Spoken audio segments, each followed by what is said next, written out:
ചെമ്പകം പൂക്കുന്ന താഴ്വരയിൽ ഭാഗം 12. ഇത് സതീഷ് സാർ, ഇദ്ദേഹം എൻ്റെ കോളേജ് തന്നെയാ, കാർത്തിക് പറഞ്ഞു. രഞ്ജിത്തെ, കാർത്തിക് സാറിൻ്റെ നാട് കോട്ടയത്താണ്, മീര പറഞ്ഞു.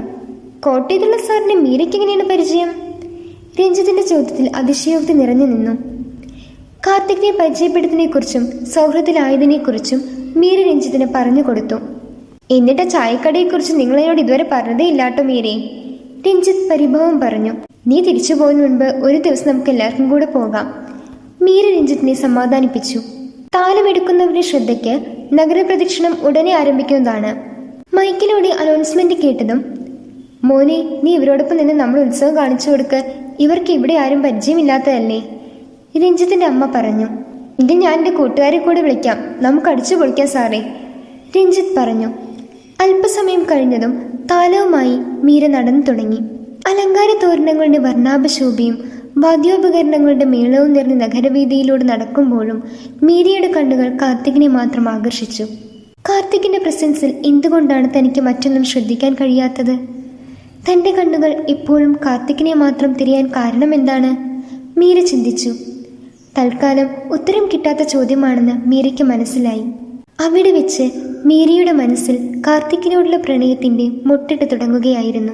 നഗരപ്രദക്ഷിണമെല്ലാം കഴിഞ്ഞ് അവർ തിരിച്ച് അമ്പലത്തിലെത്തി. ഉത്സവപ്പറമ്പിലൂടെ അവർ കാഴ്ചകൾ കണ്ടു നടന്നു. അച്ചുമൈലാഞ്ചി കണ്ടതും മീരയും മീനുവും കരങ്ങൾ നീട്ടി. അല്പസമയം കൊണ്ട് അയാൾ അവരുടെ കൈകളെ വളരെ മനോഹരമാക്കി തീർത്തു. മൈലാഞ്ചി അണിഞ്ഞ കൈകൾ മീര മുഖത്തോടടുപ്പിച്ചു. ശർക്കര മൈലാഞ്ചിയോട് കിടപിടിക്കുന്ന സുഗന്ധം. മൺപാത്രങ്ങളും പല വർണ്ണങ്ങളിൽ സുന്ദരമായ ഭരണികളും വിൽപ്പനയ്ക്കിരിക്കുന്നതിൽ നിന്നും വല്യമ്മയ്ക്ക് ആവശ്യമുള്ളതെല്ലാം മീര വാങ്ങിച്ചു. ചേച്ചി, ഞാൻ ഇപ്പോൾ വരാം, എൻ്റെ ഫ്രണ്ട്സൊക്കെ അവിടെയുണ്ട്, കുറച്ചു നേരം ഞാൻ അവരോടൊപ്പം പോയിരിക്കട്ടെ, ചേച്ചി വേണ്ടതൊക്കെ വാങ്ങിക്കുമ്പോഴേക്കും ഞാൻ എത്താം, ഞാൻ പൊക്കോട്ടെ, മീന ചോദിച്ചു. ആ പൊക്കോ, കഴിയുമ്പോൾ ഞാൻ വിളിക്കാം. ഫാൻസി സ്റ്റോറിൽ നിരന്നിരിക്കുന്ന വളകളിൽ നിന്നും തനിക്കിഷ്ടപ്പെട്ട കുപ്പിവളകൾ മീര തിരഞ്ഞെടുക്കുമ്പോഴാണ് അവിടേക്ക് രഞ്ജിത്തും കാർത്തിക്കും എത്തിയത്. പേരെഴുതിയ ചിരട്ട മോതിരം കാണിച്ച്, എങ്ങനെയുണ്ട് മീര, രഞ്ജിത്ത് ചോദിച്ചു. കൊള്ളാം എന്ന് പറഞ്ഞ് മീര തലകുലുക്കി. സാറ് മോതിരം വാങ്ങിച്ചില്ലേ, മീര ചോദിച്ചു. ആ, ഞാനും വാങ്ങിച്ചു, ഇതാ എന്ന് പറഞ്ഞ് കാർത്തിക് തൻ്റെ മോതിരം കാണിച്ചു കൊടുത്തു. എവിടെ നിങ്ങളുടെ കൂടെയുള്ളവർ, മീര ചോദിച്ചു. അവർ യന്ത്രഊഞ്ഞാലിലിരിക്കാൻ പോയി, ഞങ്ങളപ്പോൾ ഇവിടേക്കൊന്ന് ചുറ്റിക്കറങ്ങാമെന്ന് കരുതി, കാർത്തിക് പറഞ്ഞു. മീന എവിടെ കാണാനില്ലല്ലോ, രഞ്ജിത്ത് ചോദിച്ചു. അവളെവിടെയെങ്കിലും കൂട്ടുകാരികളുമായി കറങ്ങി നടക്കുന്നുണ്ടാവും, മീര പറഞ്ഞു. ഏട്ടാ, അതാ കുപ്പിയോളം ഒന്നെടുത്തേ, രഞ്ജിത്ത് കടക്കാരനോട് പറഞ്ഞു. കാർത്തിക് അടുത്തു നിന്നപ്പോൾ ചെമ്പകത്തിന്റെ ഗന്ധം മീര അറിഞ്ഞു. വീർത്തിരിക്കുന്ന ഷർട്ടിന്റെ പോക്കറ്റിലേക്ക് മീര ശ്രദ്ധിച്ചു. പോക്കറ്റ് നിറയെ തനിക്ക് വേണ്ടി കൊണ്ടുവന്ന ചെമ്പകപ്പൂക്കളാണെന്ന് മീരയ്ക്ക് മനസ്സിലായി. 2 ജോഡി കുപ്പിവളകൾ രഞ്ജിത്ത് വാങ്ങിച്ച് മീരയുടെ കയ്യിൽ കൊടുത്തു. മീനുവിനും കൊടുക്കാൻ പറഞ്ഞു. എന്നിട്ട്, സാറേ, നമുക്ക് ആ കുൽക്കി സർബത്തൊന്ന് കുടിച്ചാലോ, രഞ്ജിത്ത് ചോദിച്ചു. പിന്നെന്താ, ഞാൻ റെഡി, കാർത്തിക് പറഞ്ഞു. വയോ മീര, നമുക്കൊരു കുൽക്കി കഴിക്കാം, രഞ്ജിത്ത് പറഞ്ഞു. കടയെത്തിയതും രഞ്ജിത്തിന് ഫോൺ വന്നു. സാറേ, 1 മിനിറ്റ്, ഇപ്പോൾ വരാം, എൻ്റെ കമ്പനിയിൽ നിന്ന് വിളിക്കുന്നുണ്ട്, ഞാൻ വന്നിട്ട് സർബത്ത് ഓർഡർ ചെയ്യാം എന്ന് പറഞ്ഞ് രഞ്ജിത്ത് കുറച്ച് മാറി നിന്നു. മീര, എല്ലാവരും ഉള്ളപ്പോൾ പറയുന്നത് ശരിയല്ലല്ലോ, today you look so beautiful, Karthik പറഞ്ഞു. അത് കേട്ട് മീര ഒന്ന് ചിരിച്ചു. എന്നിട്ട്, സാറും ഒട്ടും മോശമില്ല, ചന്ദനക്കുറിയും മുണ്ടും, തനി മലയാളിയായി, സാറിന് ഈ വേഷം നന്നായി ചേരുന്നുണ്ട്. ഇന്ന് നിറയെ ചെമ്പകം വെച്ചിട്ടുണ്ടല്ലോ, കാർത്തിക് പറഞ്ഞു. ഇന്നലെ കോളേജിൽ നിന്ന് വരുമ്പോൾ മീന് കൊണ്ടുവന്നതാ, കോളേജിൽ മരം മുറിച്ചത്രേ, പിന്നെ പുതിയ ഡിലറി കിട്ടിയതുകൊണ്ട് എനിക്ക് സമാധാനം, മീര പറഞ്ഞത് കേട്ട് കാർത്തിക് ചിരിച്ചു. എന്നാ ഡീലർ തായോ എന്ന് പറഞ്ഞ് മീര കാർത്തിക്കിന് നേരെ കൈ നീട്ടി.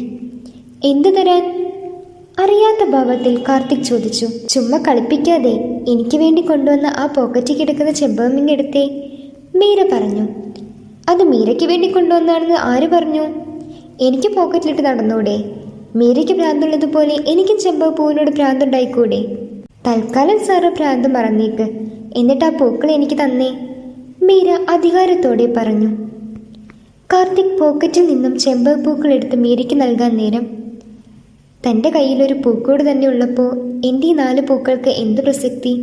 സാറിൻ്റെ ആ 4 ചെമ്പകപ്പൂക്കൾ കൂടി ചേരുമ്പോഴേ എൻ്റെ ഈ പൂക്കോട് നിറയുകയുള്ളൂ, രഞ്ജിത്ത് കാണണ്ട, പിന്നെ അത് മതി, അല്ലെങ്കിൽ ചെമ്പകപ്രാന്തി എന്നാ വിളിക്കുന്നത്.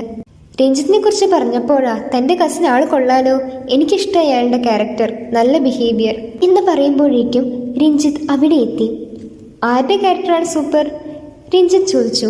അത് വല്യമ്മയുടെ ക്യാരക്ടർ അടിപൊളി എന്ന് സാറ് പറയായിരുന്നു, മീര പറഞ്ഞു. ഓ വേണ്ട മീര, ഞാൻ കേട്ടിട്ടാ വന്നത്, സാർ എന്നെ പറ്റിയല്ലേ പറഞ്ഞത്, രഞ്ജിത്ത് പറഞ്ഞു. അപ്പം കേട്ടിട്ടാണ് പിന്നെയും ചോദിച്ചത്, അങ്ങനെ നീ വീണ്ടും കേട്ട് സൂഹിക്കണ്ട, മീര പറഞ്ഞു. മീനുവിന് കൂടെ നിനക്ക് കുറച്ച് കുശുമ്പ് കൂടിയിട്ടുണ്ട്. അവർ മൂവരും കുലുക്കി സർബത്തും കുടിച്ച് തിരിച്ചു പോരാൻ നേരം മാധവിയും രഞ്ജിത്തിന്റെ അമ്മയും അവിടെ എത്തി. രഞ്ജിത്ത് അവർക്കും ഓരോ കുലുക്കി വാങ്ങിക്കൊടുത്തു. അവർ സംസാരിച്ചു നിൽക്കുമ്പോഴേക്കും രഞ്ജിത്തിന്റെ കൂട്ടുകാരും സതീഷും കൂടി അവിടെ എത്തി. എന്താ ഊഞ്ഞാൽ എങ്ങനെയുണ്ട് സാറേ? കാർത്തിക് ചോദിച്ചു.